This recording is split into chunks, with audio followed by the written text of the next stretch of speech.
Imagina un universo donde el cielo y la tierra eran literalmente los padres de todo lo que existe, donde los primeros dioses no eran benevolentes guardianes de la humanidad, sino fuerzas cósmicas brutales, caprichosas y capaces de devorar a sus propios hijos para mantenerse en el poder. Antes de Zeus, antes del Olimpo, antes de que existiera siquiera la idea de justicia divina, había los titanes. Y su historia es una de las más oscuras, violentas y fascinantes de toda la mitología griega. Bienvenidos al canal. Hoy comenzamos una serie de 3 partes sobre la titanomaquia, la guerra más grande que jamás ha existido, la batalla que determinó el destino del cosmos.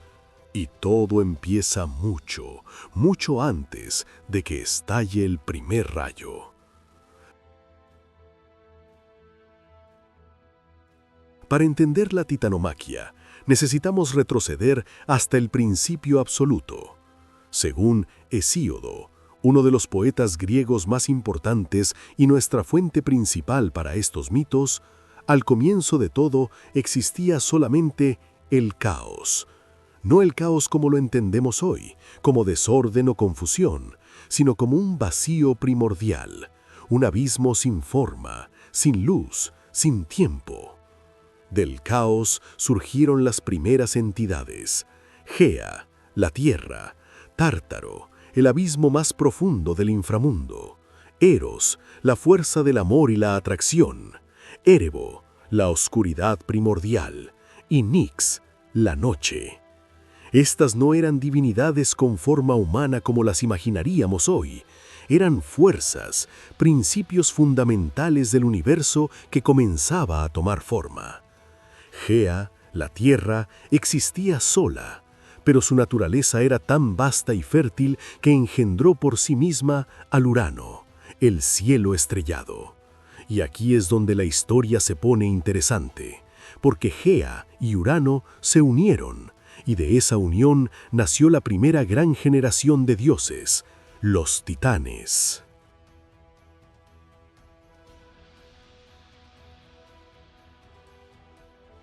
Antes de continuar, vale la pena hacer una pausa y hablar de dónde sacamos todo esto.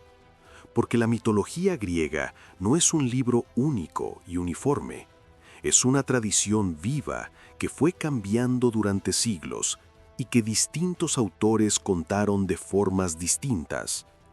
Nuestra fuente principal para la titanomaquia es la Teogonía de Hesíodo, un poema épico escrito alrededor del siglo VIII o VII antes de Cristo. Hesíodo era un poeta beocia, y la Teogonía es esencialmente un intento de sistematizar toda la genealogía divina griega. ¿Quién nació de quién? ¿Quién gobernó qué? ¿Qué guerras se libraron?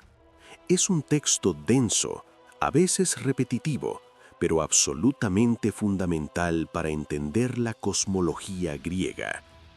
Luego está Homero, cuya Ilíada y Odisea mencionan brevemente los eventos de la titanomaquia sin entrar en detalle, dando por hecho que el oyente ya conocía la historia.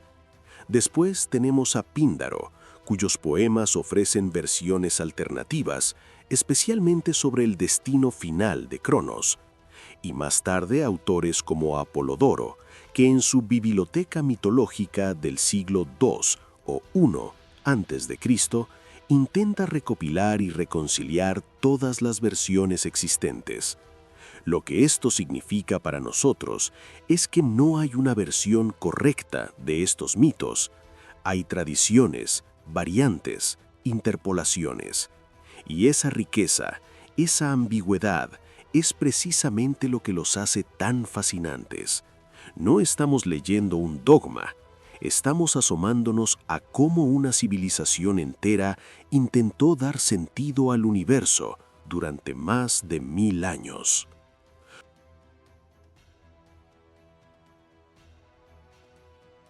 Los titanes eran 12 en total, 6 varones y 6 hembras. Sus nombres resuenan a través de milenios. Océano, señor de las aguas que rodeaban el mundo. Seo, titán de la inteligencia y la mente celestial. Crío, asociado a las constelaciones del sur. Hiperión, el que camina sobre todo, padre de los astros y asociado a la luz. Jápeto, cuyo nombre conocemos especialmente por ser el padre de Prometeo y Epimeteo, y el más joven y más importante de todos, Cronos. Entre las titánidas estaban Tetis, señora de las aguas frescas, Rea, la gran madre, Temis, la ley divina y el orden eterno, Mnemosine, la memoria del mundo, Febe, la luminosidad de la luna, y Tetia, asociada al alba. Cada uno de ellos representaba fuerzas fundamentales del cosmos: el tiempo, los mares, los cielos, la memoria, la ley. Es importante entender que los titanes no eran villanos en el sentido moderno. Eran dioses poderosos, fuerzas primordiales, y durante su reinado el mundo funcionó. Gobernaron el cosmos con autoridad. El problema no era que fueran malvados por naturaleza, sino que el poder los llevó a cometer los mismos errores que habían cometido sus padres.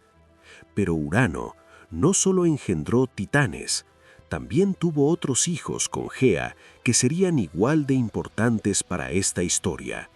Los cíclopes, 3 gigantes con un solo ojo, llamados Brontes, Estéropes y Arges, que representaban el trueno, el relámpago y el rayo, y los hecatonquiros, o 100 manos, 3 seres monstruosos de 100 manos y 50 cabezas cada uno, Coto, Briareo y Giges, criaturas de poder inimaginable, tan descomunales que la mente humana apenas puede concebirlos. Y aquí está el primer gran pecado de esta historia. Urano odiaba a sus hijos más poderosos. Los cíclopes y los hecatónquiros le aterraban. No podía soportar su existencia, la amenaza que representaban para su dominio absoluto sobre el cosmos. Así que hizo algo que en la mitología griega se repite como un patrón maldito a través de las generaciones: los encerró. Los arrojó al Tártaro, al abismo más profundo de la tierra, dentro del propio vientre de Gea. Y Gea sufrió. El peso de esos hijos atrapados en su interior era una agonía constante. Así que tramó una venganza. Gea creó una hoz enorme, una adamantina, de metal indestructible, y llamó a sus hijos los titanes. Les pidió que se vengaran de su padre. Todos retrocedieron menos uno, el más joven, Cronos. Cronos tomó la hoz. Cuando Urano descendió a unirse con Gea en la noche, Cronos lo emboscó y lo castró con la hoz. Los genitales de Urano cayeron al mar, y de la espuma que se formó nació Afrodita, la diosa del amor y la belleza. De la sangre que cayó sobre la tierra surgieron las erinias, las moiras y los gigantes. El cosmos cambió para siempre. Urano, herido y separado de la tierra para siempre, lanzó una maldición sobre Cronos. Lo que me hiciste, te lo harán a ti. Uno de tus hijos te destronará, igual que tú me has destronado a mí.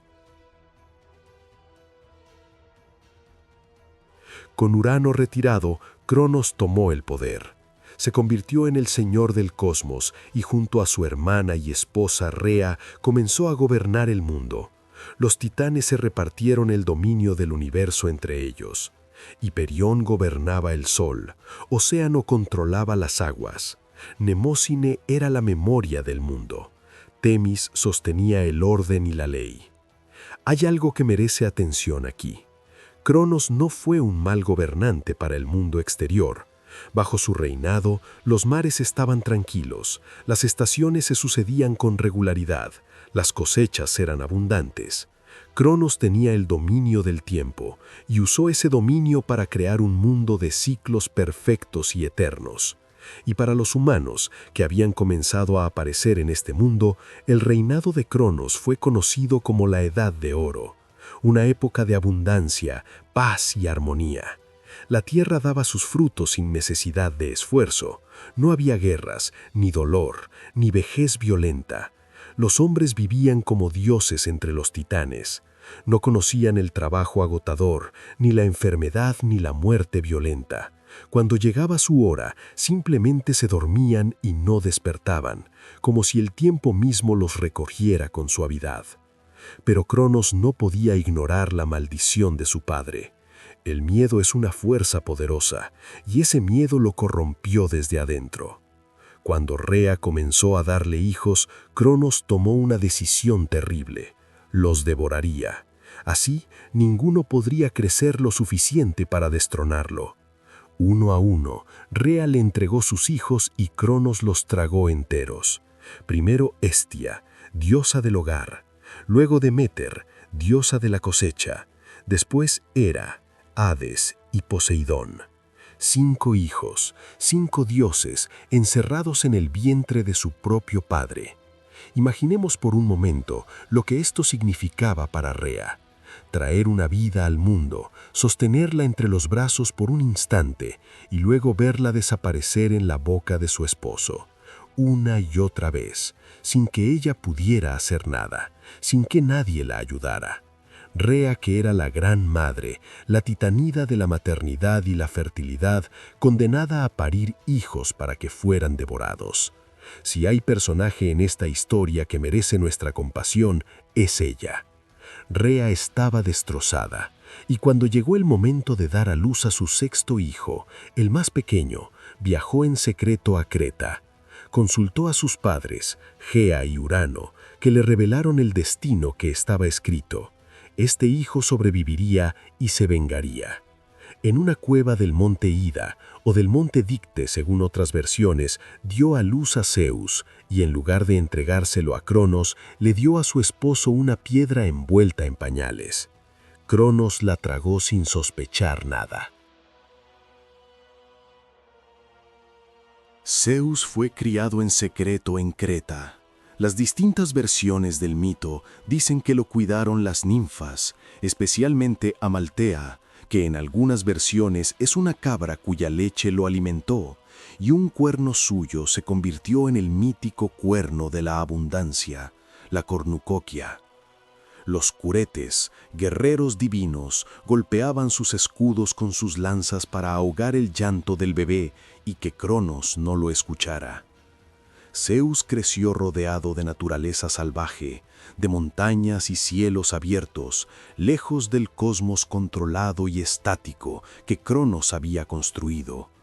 Creció libre, y esa libertad sería quizás su mayor diferencia con todos los dioses que lo precedieron.